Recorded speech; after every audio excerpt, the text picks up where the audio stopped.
Here's what I wish I knew before starting Concierge PT, 7 years ago. And if I could go back in time and tell myself, and shake myself and give myself these 4 or 5 tips, here's what they would be.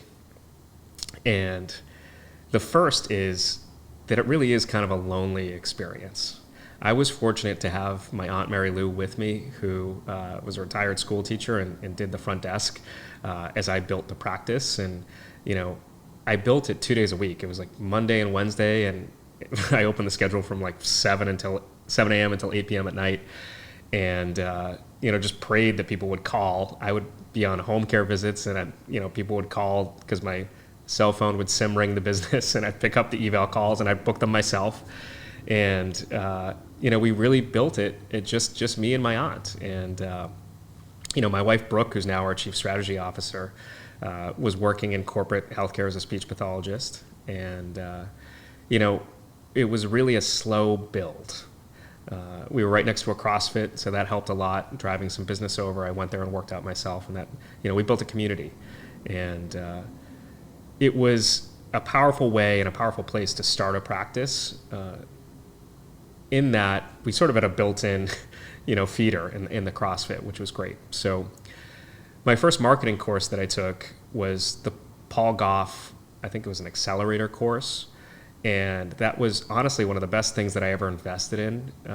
Shout out to Paul, because it taught me what they didn't teach me in school, which was not only how to sell our services and think about it as a solution to somebody's problem, because we're not just solving pain, we're solving function, right? We're really solving the ability to go walk 18 holes or pick up your grandchild off the floor, or just being able to ride a bike for a mile if that's something you love to do, right? We're not solving for pain. Of course we are, right, to a certain extent. But the way that I teach my staff and the way that I talk about it with my staff is that, we want to get rid of the pain first, of course, if somebody's in pain. But then we really want to focus on the function piece. What can't somebody do today that they're looking to do or get back to tomorrow? So that was a big shift for me, was taking that marketing course. And that's why my advice to my former self was, would be today at sort of what I would call version 2 of CPT at 5 clinics now instead of 1 or 2, in Sutton and Shrewsbury, would be, I would probably pat myself on the back for taking that marketing course. But what I should have done is probably hired a marketing assistant much earlier on. Now we have Eileen, who's tremendous, but I needed help. I was trying to do everything at once, which as a new business owner, you have to. You're wearing every single hat. You're the janitor, you're the opener, you're the closer, you're the front desk, you're the aide, you're the physical therapist. So it was really tough and kind of a lonely time. So I guess that's sort of the first 4 to 6 months was a lonely time. 3 months into the practice, I hired our first physical therapist. Her name is Gina, and she's still with us today, and she's tremendous. She was a real asset and still currently is a real asset to our company. I laugh because looking back, I got so lucky hiring Gina. We were very similar personalities, and I was 29 years old. I think maybe had turned 30, and I was very good at telling people what to do. I was very good at saying, Gina, do this, code this way, show up here and say this. And Gina was tremendous, and she did as I said. And she understood. She understood me, and she understood our patients. She understood our team, and it worked really well, the two of us. Then we hired a couple more PTs who, at face level, were great PTs. Their patients loved them. They were good physical therapists, but they weren't great fits for our culture and for our team. And I also wasn't ready to be the leader yet that they needed, or the leader for our culture that we needed, because I was honestly too busy treating patients. And I was overwhelmed. We had just had our first child, our first little girl, Noelle. She was born January 1st of 2019. So I think I opened the business in April of 2017, so less than a year and a half in, or I guess a little over a year and a half, we had Noelle. And that just changes your life tremendously. When you have children, there's a focus shift that changes from, the life that you had to now sort of a family endeavor and a family life, right? So you're now providing for a family and for your children, which made every decision even more mission critical at that point. Like there wasn't the choice. There was no choice to fail. So no matter what, I was never going to give in and I was never going to let up. We then, as I was still developing as a coach and a leader, and as I still am today, I'm not even close to where I need to be, but my curiosity is at a peak, and I'm always going to stay curious in order to continue to grow and become the best leader I possibly can.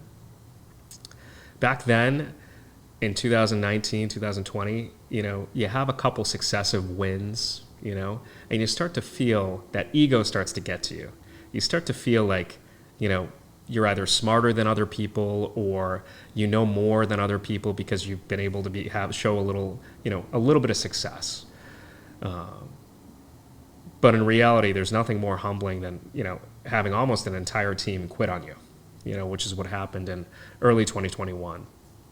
We had built such a fast-paced culture that it was more based on numbers and KPIs and metrics than it was based on our team and our values, which are positive attitude, teamwork, really the excellence at its core, which is offering a great service.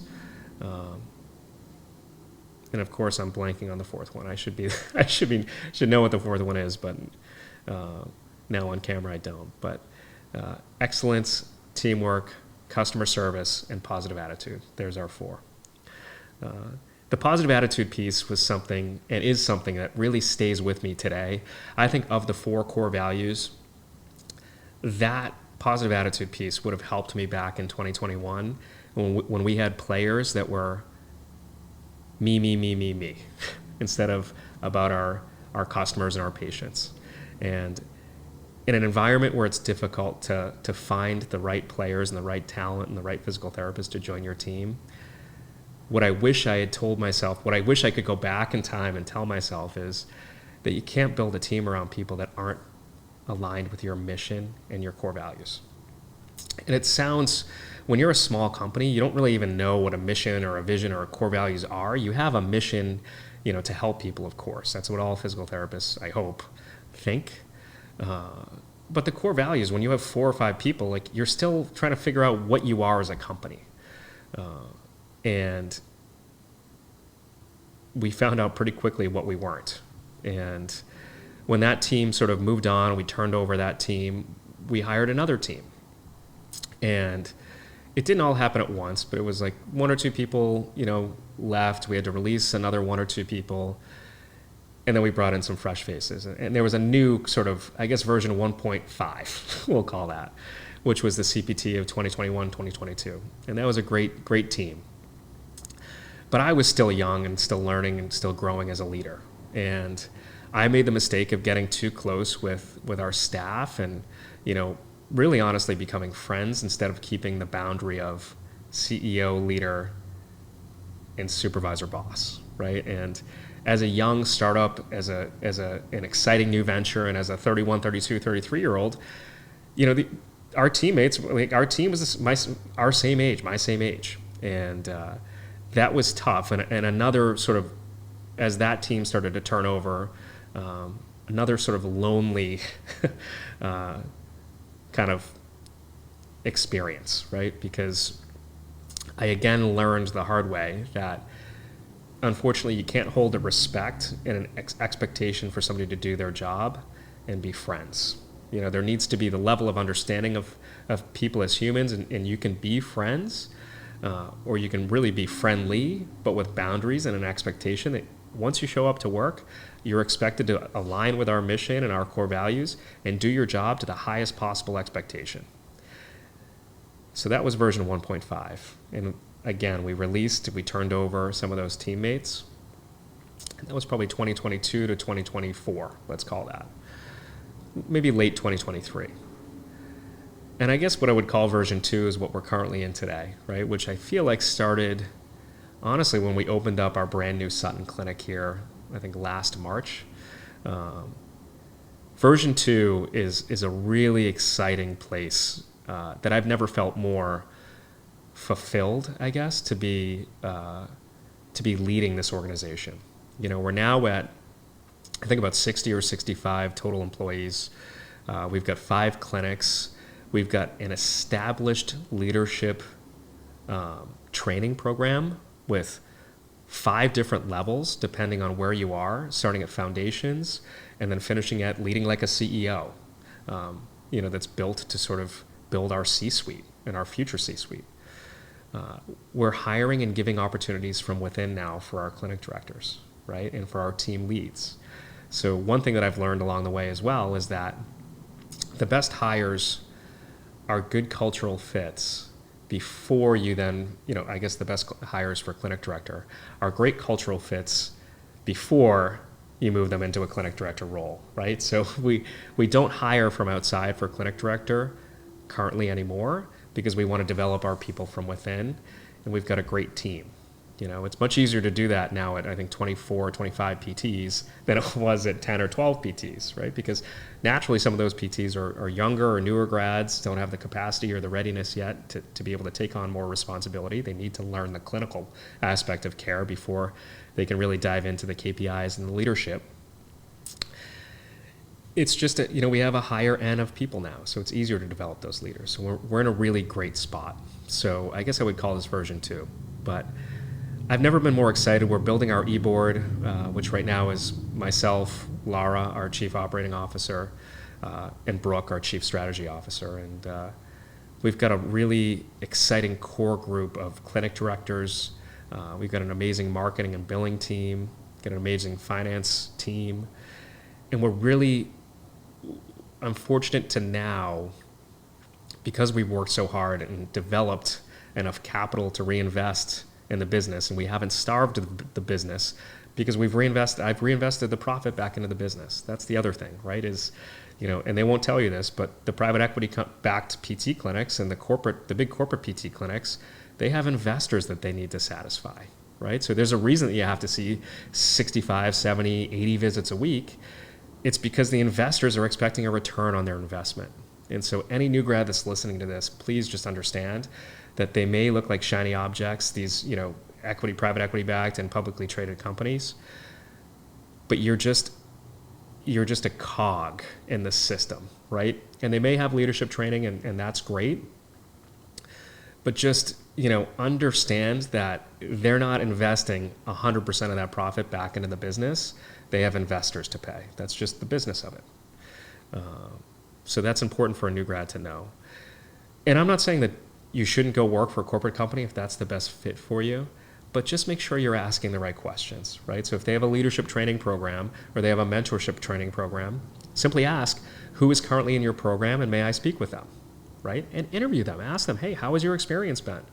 Did your mentor, quit or go on maternity leave two weeks into your start date? And, how did that affect, were they able to replace that person? Were they able to, continue your mentorship? Was there a structure to it? And really, let's not even use the word mentorship. Really, it's development, right? Does your first career job, whether it's in home care, at a hospital, in any of the settings, SNF, does it have a development plan for you, right? And maybe you just want to be a staff PT for your entire life. That's fine. I hope that's not the case if you went to school for a doctorate degree.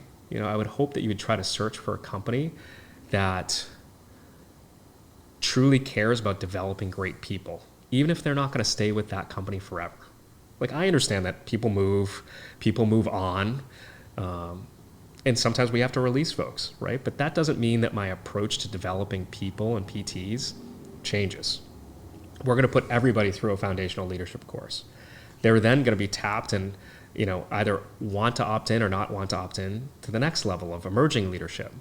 And then there's another level of leadership called next level leaders. That's for our clinic directors. So, and that's just and each one of those trainings takes 6 months, right? As you're developing your self-awareness, your reflective capacity, how to speak to people with different personality types, right? They didn't teach us any of that in school.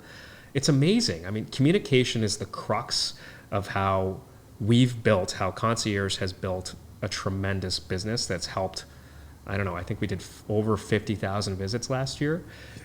and I'm sure we're going to do probably around 100,000 this year. It's all based on our capacity to communicate with one another and understand and empathize with not only our patients, but with each other, right? Because our patients can feel when things are off or the vibe is off in the clinic, right?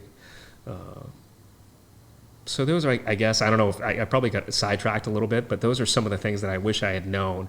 I wish I had invested in a leadership program or my own personal leadership earlier on in my career.